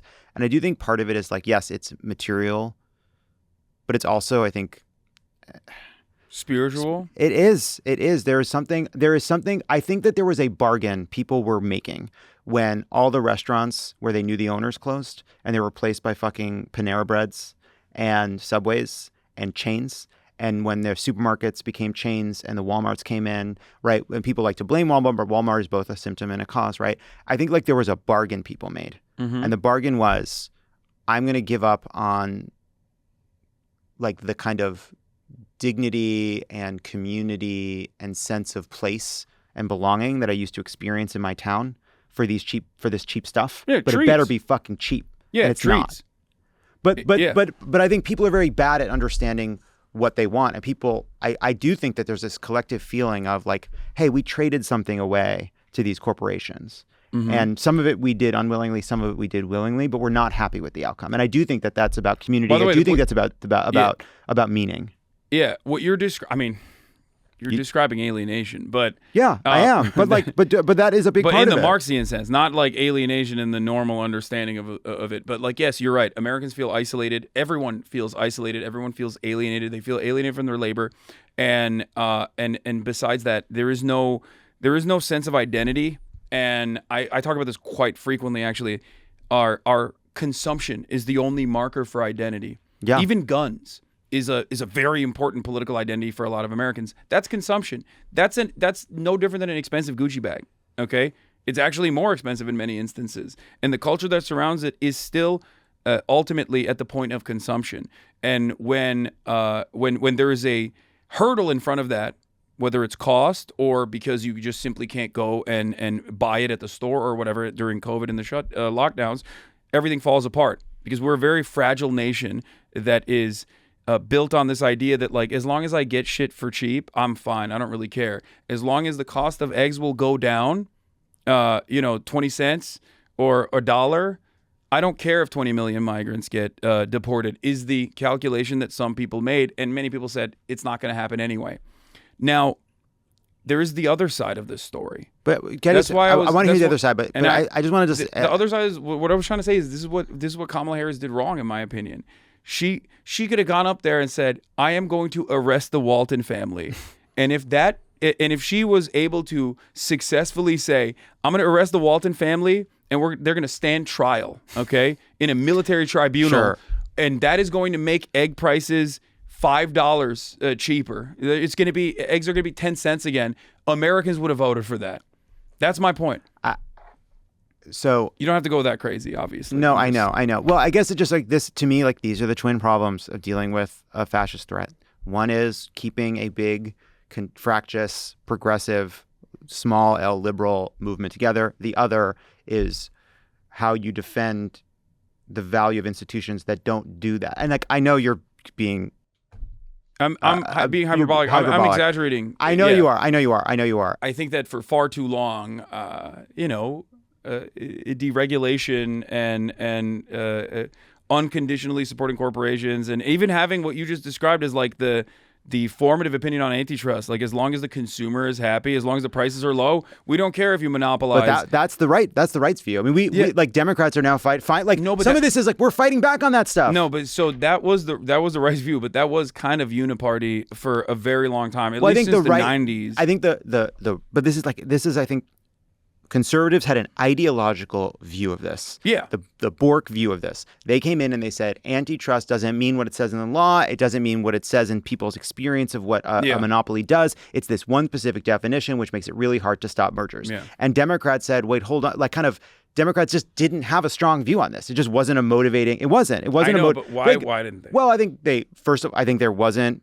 I think the intellectual academic left had to catch up to the damage this was doing. I think Democrats just didn't focus on it, didn't care about it. I also think there is money from donors. Of course. I'm not, I know you don't need to rhetorically cue me up. I know. But that, like, I think sometimes it is not people saying, oh, I wish we would go after these giant monopolies more, but I got this donation, so no, now I'm not. But it's a culture, a kind of pro-business culture, right? Yeah. That like kind of pervaded Democrats since the 90s that made conversations about this kind of thing harder to have, which is different now because Lina Khan is now the chair of the FTC, right? Elizabeth Warren created this Consumer Financial Protection Bureau, right? Like there has been a shift, but it is both a not enough and not a shift in people's actual understanding of what the Democratic Party because is for. There's no immediate gratification that comes from that. I know. And the immediate gratification that is supposed to happen could happen potentially with wide sweeping legislative agenda changes overall, or like clearly communicating a pathway towards like a more just outcome for healthcare, for example. Like that's not something that we're invested in. Like things that touch people's lives immediately is going to yield very positive benefits. I will say this. I think as far as like Lina Khan or the Consumer Financial Protection Bureau, these are fantastic things that happened under the the watchful eye of the Biden regime. Well, Barack Obama and Barack Obama as well.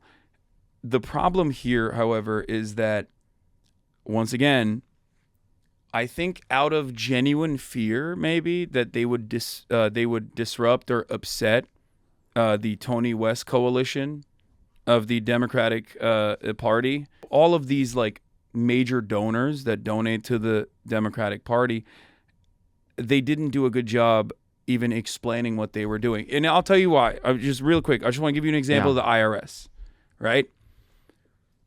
Joe Biden funded the IRS. Every dollar that goes to the IRS, I think, is like what, $7 extra or 30, up to 35, if I'm not mistaken. I don't know the exact numbers, but like every dollar that you spend on the IRS, you get 35 in return in America's coffers, right? Mm-hmm. That's massive. That's fantastic. Republicans hate that. Yeah. They hate the IRS. And many Americans also hate the IRS as well. They hate paying taxes, partially because they don't see anything in return for it. And even though the IRS getting more funds actually retrieved a lot of, tax dodgers that were refusing to pay taxes. And on top of that, their investigations concluded that I think Coca-Cola had evaded taxes to the tune of $16 billion, right? One company. Mm-hmm. I never heard that from the Biden administration. They never went out and said, this is why we funded the IRS. Yeah. Not because we want to come after you and your trailer, okay, in the trailer park with our armed agents or whatever. Republicans, on the other hand, were like, 85,000 armed agents are coming to your house. Yeah, they're going to kill you. They're going to take away your children, and they're going to take your guns, and they're going to take your trailer park. I think we paid for not having an effective communicator in the president. Like I think we paid dearly for that. It's not just the president. I know it's not just the. I know it's Pete Buttigieg is a attack dog. Sick him on every television show. I do think part of the challenge is a lot of people are talking about what these agents would actually do. It just doesn't get covered, doesn't get attention, just doesn't matter. People don't cover this kind of stuff. That's part of it. I'm not saying there aren't Democrats. I agree with you. Like Democrats need to have a kind of combative. Like, if that's anything we take away from Donald Trump becoming president, is that, like, clearly we need somebody. People want a fighter. They want a fighter. They want a fighter. And, like... And you can't fight for opportunity economy and $50,000 in tax credits for startups. That is not something to fight for. You need to be a fighter, and you need to fight for things that are universally good and that people want. Healthcare, fixing the housing market, things like that. Well, she did do that. Yeah, I just, like, I agree with you. But again, even her communication on that is, like, so much of the Democratic Party is now officially captured by what we would look back in the past as like unimaginably right-wing economic policies, like tax cuts and tax cuts and a public-private partnership. When I hear those words, I'm like, I'm not regime pilled. Yeah, I want to be regime pilled. I want to champion the social democratic regime. I want to make. I want to make the Democratic Party look like. I want to make the Democratic Party make Olof Palme look like a fucking revisionist right-wing reactionary. Okay. That's what I want. I want trains. I want trains. I want better public transit. Better transit. I want more. I want socialized housing. Like okay. but you're stopping. I don't know, there. but like, what do you mean? We can't get into it. We can't get. We got out of time. We've gone so long. What I'm saying is like we. I am for building millions upon millions of houses everywhere. Mm-hmm. That's what I'm for. Yeah, but no public-private partnership. Build it with federal, publicly funded employees, and build it as a mechanism to claw back the insane housing market prices, to lower them by force. Okay, that's what I think. All right. I think if you said that, a lot of Americans would be like, I like that idea. I think if a Democratic politician got up there and said, we are gonna employ millions of Americans, we're gonna have a national jobs program to employ millions of Americans building millions of houses, I think that'd be very popular. I agree. Yeah. Okay. All right. You're regime pilled as well. I am regime pilled. Now, I did go on your feed yesterday to see what you've been up to. Oh my God! And can we just put this up? I think I know what you're going to post. I was looking for what your reaction was to the Harris campaign podcast, and I just found this, and I just thought, is this what the Joe Rogan of the left would post? I think Joe Rogan posts sexy Donald pics of Trump. himself. Donald Trump wins, and you're like, I think I know what I need to do. I need to post whole. Yeah. You getting good reactions to this? Is this getting you what you need? Well, I wanted to show my progress. It's been a while. That's like from 2021 till now, and I mean, I do talk about my fitness journey quite a bit. You do Pilates? What? You do Pilates? No, I train. I weight train, and then I play basketball. What are you doing for cardio? Nothing? Basketball. Basketball? Yeah, I play basketball 3 times a week, sometimes 4. And that's been very good. I also track my macro nutrients. I track all my calories. What does that do for you? What do you mean? It's that right there. You think that's what it's doing? Picture on the right. That's how so? I got there. Oh. Yeah. I use Manjaro. It's awesome. Oh, nice. It's awesome. I have family members that use it as well, and it's been very helpful. Yeah, I don't have to think about it anymore. Well, yeah, it's great. It's fantastic. Do you feel like it's stopped your other addictive tendencies as well? I'm a better driver. Isn't that weird? Maybe because you're not on your phone or something? No, I think it's because I'm not spending so much of my mental energy on diet, and so I'm just a little bit less kind of spent and I don't know, impulsive. Yeah. Around other things, and so I don't feel some need to get home 2 minutes faster. It's hard to explain. Okay. I don't feel as much of a need to find justice on the roads. I understand. Does that make sense? Yeah. You asked me. No, I 100% get it. You asked me why you track your calories or whatever. I get a lot of comfort from the rigidity of my schedule, my regimen, and I don't even think about it because it's just a habit that I have at this point. And for that reason, it's not even a thing I think about at all. It doesn't weigh on me. But when I was, when I was eating in a very unhealthy way, it did constantly weigh on me. I was like, but it feels so good. I know, but also it's so bad for me. But then, you feel you get a little bit hopeless. Yeah. It's true in politics too. For sure. I mean, definitely. But you gotta focus on whatever small victory you can have.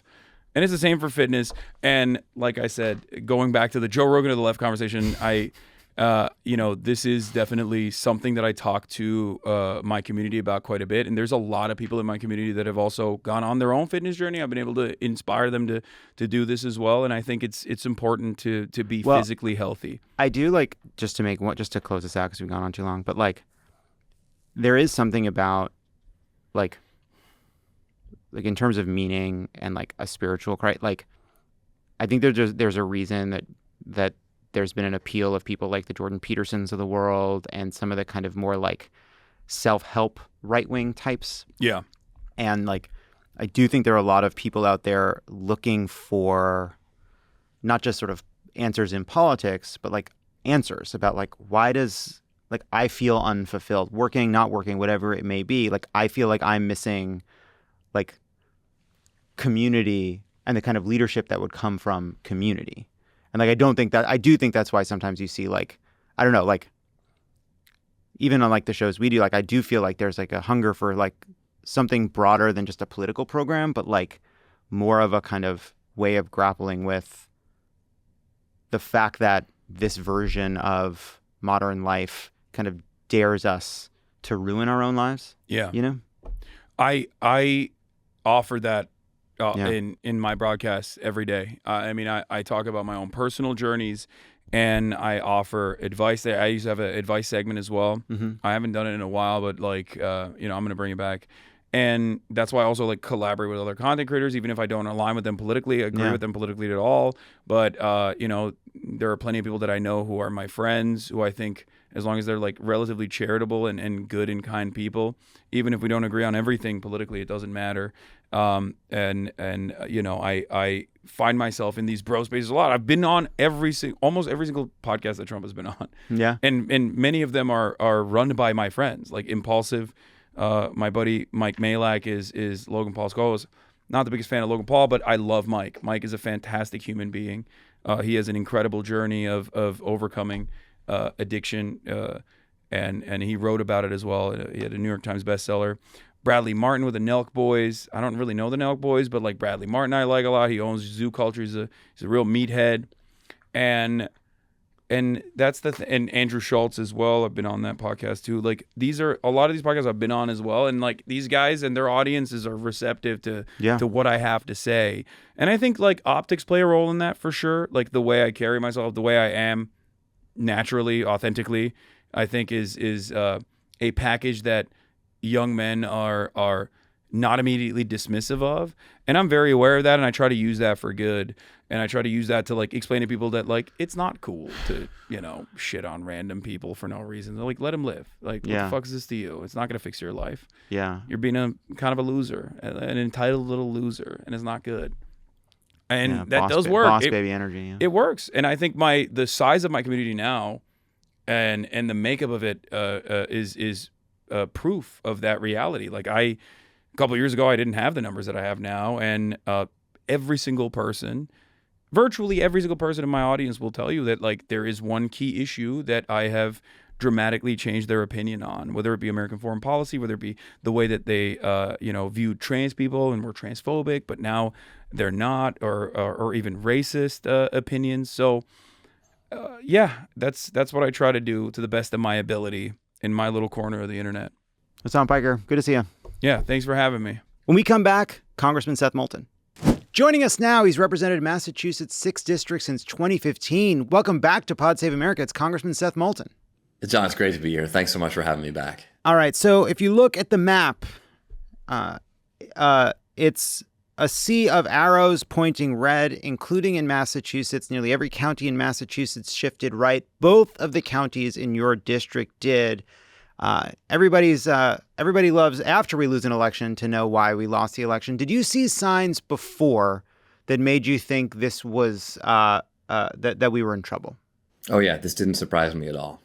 I've actually thought for past year and a half that we were likely to lose. And listen, I wasn't just sitting back. I was working hard on a winning strategy. I've been campaigning all over the country, and I have this group of veterans called Serve America who've been running in some of the toughest House seats across the country to try to flip seats that we need to win the House back and to hold the tough seats that we have. We had an 89% win rate as of there's still a couple elections that haven't been called. So I've actually been working on a really successful strategy, but by and large, it just felt like a lot of Americans thought the Democratic Party was out of touch. And when I remember being in Pennsylvania just a week before Election Day, and I did not have a good feeling. How much of that do you explain by people were just really fucking pissed about inflation, didn't believe they were seeing the benefits of Joe Biden's policies, had a really negative opinion about Joe Biden, and as we've seen all around the world, there is just an anti-incumbent, anti-establishment fervor, and the fact that Kamala Harris got so close to winning actually speaks to the fact that we mitigated what was a trend around the world. I mean, look, there's definitely an argument there, but I think too often Democrats use that as an excuse, because look at the opposition here. We are running against the first convicted felon to be president of the United States. We're running against a party that's got a civil war playing out across the country between traditional Republicans and MAGA Republicans. I mean, they couldn't even elect a Speaker of the House for 3 weeks. That's never happened in American history either. Never in American history have a president's senior advisors, including military officials who usually don't get involved in politics, come out and said, this guy's unfit to be commander-in-chief. So my argument would be, I get there's anti-incumbency problems, I get there's inflation, but we were essentially running against half an incumbent himself. And this should have been easy. We should have been cleaning up from school board to president of the United States. And so the fact that we lost it all is real cause for concern. Yeah. So in the wake of it, I like have these two competing instincts. One is to want to be open and just listen to all the different perspectives on what went wrong. But at the same time, I end up feeling pretty suspicious when people say what they've always said, right? You know, and I include in that Bernie Sanders puts out a statement after saying that Democrats have abandoned the working class. I don't believe that's true. I'm sure there are ways in which it's true, but Joe Biden was an incredibly progressive president and did a lot of what Bernie Sanders had advocated for him to do. So obviously the answer is going to be more nuanced in that. Then I see Democrats like Alyssa Slotkin saying that it's identity politics, but we've been through news cycles about more center-left figures blaming identity politics. Then I see you talking about how Democrats need to have a debate about how we talk about trans issues because Donald Trump ran this ad about trans issues. And I wonder, like, wait a second, like, are people going to the explanations that they have had in the past for the parts of the Democratic coalition that they just find annoying? And, you know, when we lose an election, I blame the people that I don't like or that I have a disagreement with or that I, in some ways, find irritable. I mean, John, I think it's a really fair question. And we should always be suspicious. I mean, literally, we should have these debates about these tough issues, right? But what I would say is, you know, look, you don't have to agree with Bernie Sanders, but you can't say that we have followed his economic plan. I mean, I think there's actually a really legitimate argument for a more populist economic policy, and I don't think we've adopted that. I think Alyssa Slotkin raises identity politics because a lot of Americans, not just Democrats in tough seats, but a lot of Americans think that the Democratic Party is obsessed with identity politics. So I'm not sure we've put that issue to bed. And I'll tell you, a lot of independents that I hear from, including Marines that I served with, for example, overseas, who really don't like a draft dodger to be commander in chief and don't really want to vote for Donald Trump. But they say to me, you guys are obsessed with identity politics or some other reason why we're just sort of out of touch. That is something that I hear. And I think also on contentious issues, like, look, I did this 20-minute interview with the New York Times and talked about a lot of places where I think the Democrats are out of touch or just not trusted on issues. And they picked out this quote about trans women in sports. But I do think it was a problem that Harris really just didn't even have a response to this vicious, hateful ad that honestly, Republicans clearly had data to say it was successful because they put $200 million behind it or something. And when you can't even respond to that, then it's bad politics because they can just clobber you over the head with it and win on issues like that. But also it does a real disservice to the communities that only the Democratic Party will be there to protect. Because if we just cede the ground to Republicans and let them get their hateful policies through because we don't even have a reasonable response, then they win. And that's dangerous for our party politically, but it's also dangerous for exactly the folks like trans people and trans kids who genuinely need our support and protection. Everybody's come back to this. So, the ACLU does this questionnaire, then she's asked about it. That answer becomes the basis for this ad. And there's clearly a choice, and not just on this issue, but when she was asked about the policy changes she's had since 2020, tried to make it about values to avoid kind of creating a news cycle of she has changed her position. And when she was asked about this issue in an interview, she said some version of that was just the Trump administration policy. And it was a way to kind of get out of it. Now, you can say that should have gone a different way, but more broadly, the Biden administration puts out a policy to a compromise policy on trans athletes to try to answer some of the concerns that people have and some of the attention that it gets while trying to stave off outright hateful Republican bans, right? Like Right. that was an attempt to kind of do, I think, Joe Biden did what I think you're asking Democrats to do, to try to kind of enter this contentious issue, try to have the debate and try to kind of signal some kind of compromise. The problem, right, is that like Democrats aren't obsessed with this issue. Republicans have a strategy of elevating, drawing attention to, making salient this issue to try to make us talk about this issue. Sarah McBride, about to start in Congress. She didn't come saying, I'd like to talk about where I'm going to go to the bathroom, please. That's Nancy Mace, and Republicans are thrusting it upon us. And so how much of this is, how much of when you say, voters think or people think, independents think that Democrats are obsessed with these issues, how much are you kind of blaming Democrats for living in a broken media ecosystem?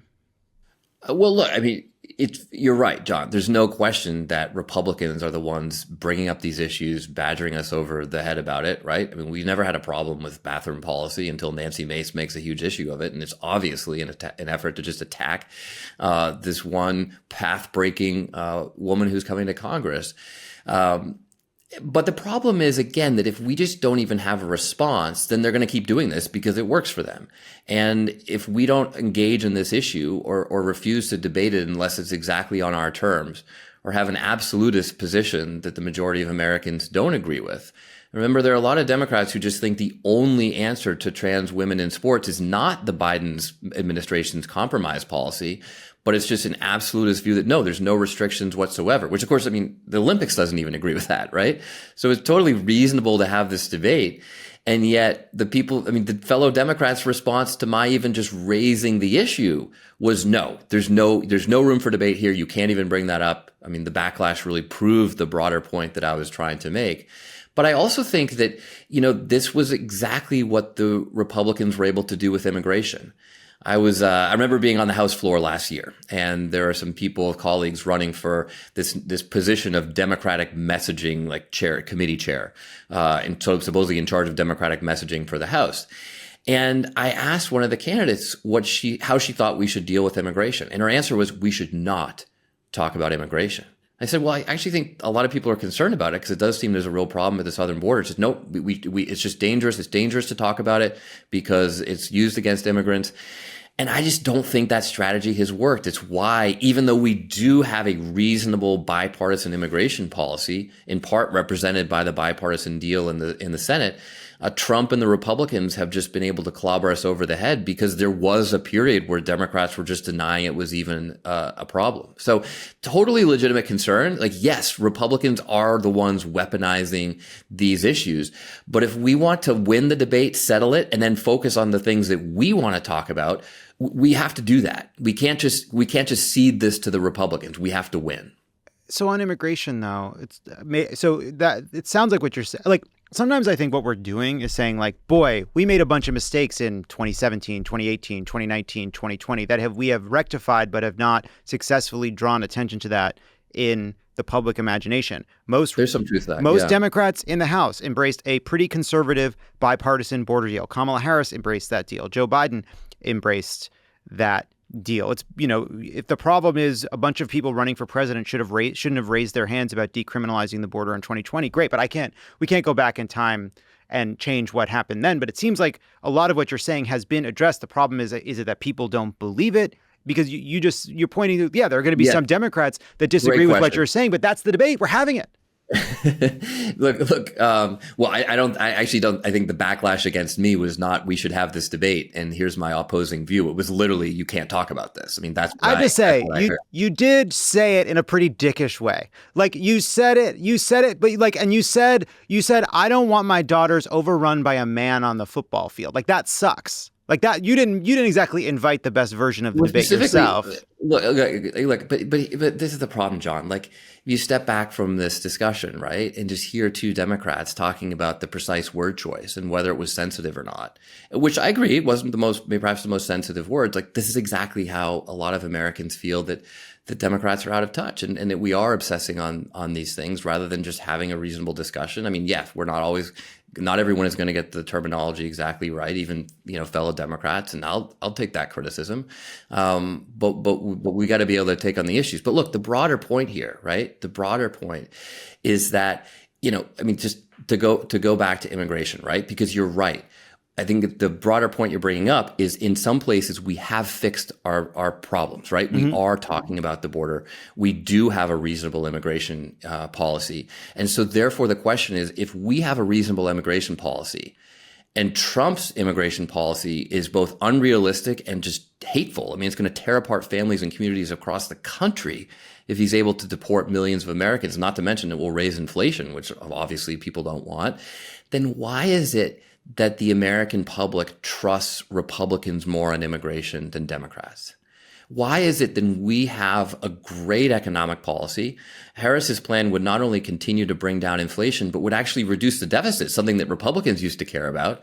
Trump's policy would triple the deficit and dramatically increase inflation because deporting Americans, raising tariffs, and tax cuts for billionaires all contribute to inflation. And yet, the American public trusted Republicans more on the economy. Yeah. And I think my personal view, and I don't know if I'm right, but just the view I'm proposing is that this is a place where people just feel like we might have the right policies, but there's a cultural mismatch. Like we're too preachy rather than listening to Americans, or we're standing in our ivory towers and we're not hearing the problems of working people, especially in rural communities.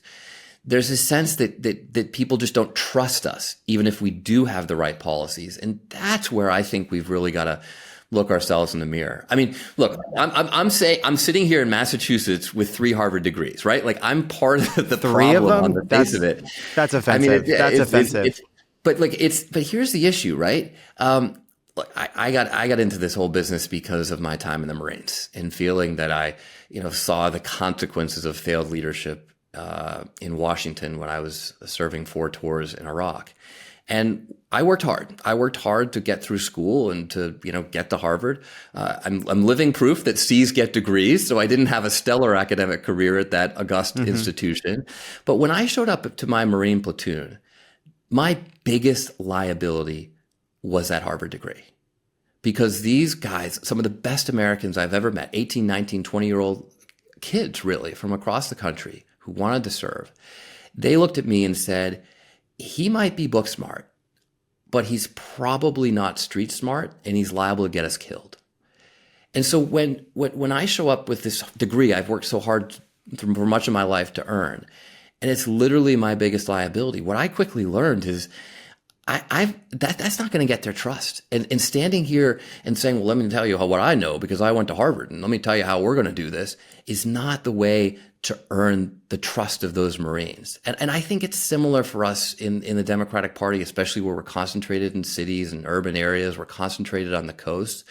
We just can't have this cultural arrogance of always telling people, oh, we're right and you're wrong. Not only you're wrong, but you're a bad person if you don't agree with us. That's what a lot of Americans hear from Democrats. I had to say these fellow Marines, I respect you. I hear you. And that's how I'm going to earn your trust, not by trotting out my degree. Yeah, well, I think that's smart. I think nobody from Harvard should ever trot out their degree. But I think you're right about that. And by the way, like, I also think, especially when it comes to issues that I think we have backslid on LGBT issues, specifically on trans issues, right? And I think it's worth thinking about how that happens. And I think part of it, to your point, is we need to not assume people have a lot of knowledge, not assume people are approaching it with bad faith. The reason I'm criticizing you, and I'm talking to you about this in this way, is because I'm holding you to a higher standard. If there are people that are new to this issue, I genuinely believe that the more people know trans people, talk about this, I think that's good for this debate. I think we will win this debate. I think there's a difference, though, between how we talk about this with people we're trying to persuade and help understand that, no, like this bathroom issue, like what AOC said about it, I thought was like perfect, right? Basically saying that like, hey, like this is just a crazy thing that makes women and girls unsafe, right? Like that was one way to talk about. But like, I think people want a member of Congress and a Democrat who's introducing a debate about a sensitive topic to be someone that they can trust to lead that conversation in a way that doesn't make them feel like he's not on their side. And I think that was the problem, right? Like, I think you're right. Like, we need to talk about, like, I think that there's completely a conversation that has to be had around sports specifically. Right-wing Republicans, other people, they're obsessed with the sports issue. And I don't want sports. Like, I just want trans people to be safe and not to be afraid to go to the bathroom at the airport, right? Like, and just to be able to live their lives. And if there's any way in which the issue around sports is a distraction from that, or that there's legitimate questions and nuance that needs to be addressed, like we should have that conversation. But to the larger point that you're making, yes, like Democrats have this front of the classroom vibe, right? That like we are hand raisers, we are teacher, you forgot to assign us homework types, and we need more like back of the classroom energy. One of your colleagues who talked to Jon also did a conversation with the New York Times, Marie Gluesenkamp-Perez, and she said we need to keep it local and that we shouldn't be represented by any more lawyers. Where's your head on the lawyers? Are we done with lawyers? I guess, I mean, look, some of your best friends are lawyers. Some of your best friends are lawyers. Reactions, oh my God, who am I going to offend by this comment? She's not afraid. She's not afraid. Well, listen, if you know me, Jon, I mean, you know me a little bit better, I'm always railing on lawyers. Yeah, it's easy to go after a trans quarterback, but now lawyers, suddenly you're skittish. I think that this is part of the problem with the Biden administration. Look, I'm like a foreign policy guy. Everyone asks me, like, what do you think about the Biden administration's policy on Ukraine? And my answer is, I think they've done everything right 3 to 6 months late. And why? Because rather than being an administration filled with decision makers and executives and people who've run companies and whatnot, real leaders, right?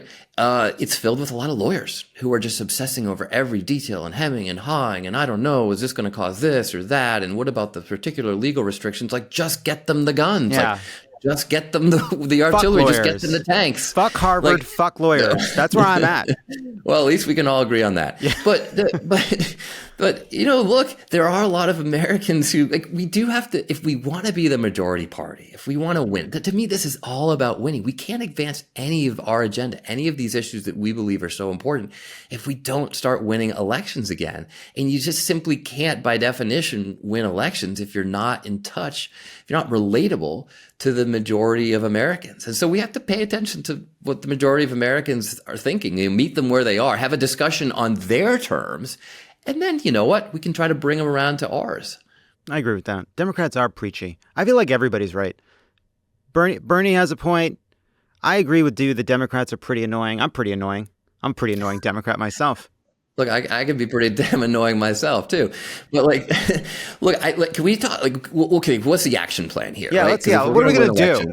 What are we going to do? What are we going to do? Okay, so the first thing is, I think we need to, we can't just say we need to listen more, we need to preach less. Like, we need to actually very publicly go out and listen to Americans and make that a very public thing where leaders of our party, like Chuck Schumer, sitting at, cafe in Ohio, like, if he wants to be the leader of the Senate, if he wants to be the face of Democrats in the Senate, he needs to get down with farmers and sit on a tractor and just not to make a photo op, but actually to listen to what they're saying and listen to what their concerns are.